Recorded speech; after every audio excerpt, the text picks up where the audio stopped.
Matul is-sena li għaddiet saru bejn 250 u 350 konsulti virtwali kuljum mit-tobba tas-servizz ta' telemedicine.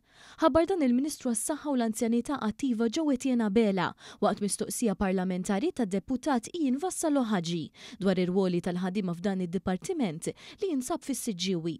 Il-Ministru tenna li dan is-servizz beda jingħata mid-Dipartiment tal-Kura Primarja fix-xhur tal-pandemija fl-2020.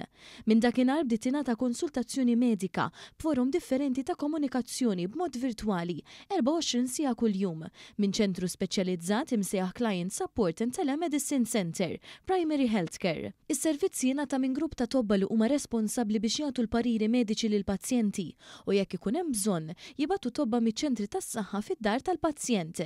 Fl-2020 dan is-servizz kien pionier importanti biex jinżamm kuntatt kontinwu ma' persuni morda bil-COVID-19 li ma kellhomx bżonn jiddaħħlu għall-kura l-Isptar Mater Dei.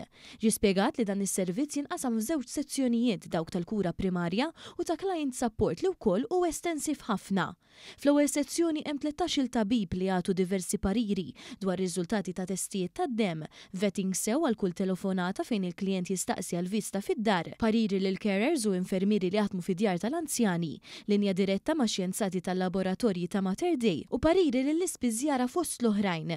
Sa dan it-tant fis-servizzi fit-tieni sezzjoni li jingħataw mill-istess ċentru jaħdmu 57 aġent, 3 amministraturi, manager, 2 infermieri u 2 speech language pathologists.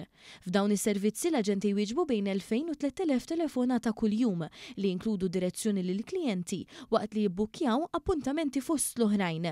Għal kull min jixtieq jagħmel użu minn dan is-servizz jista' jċempel fuq in-numri tat-telefon 21 23 12 31 u 21 22 2444.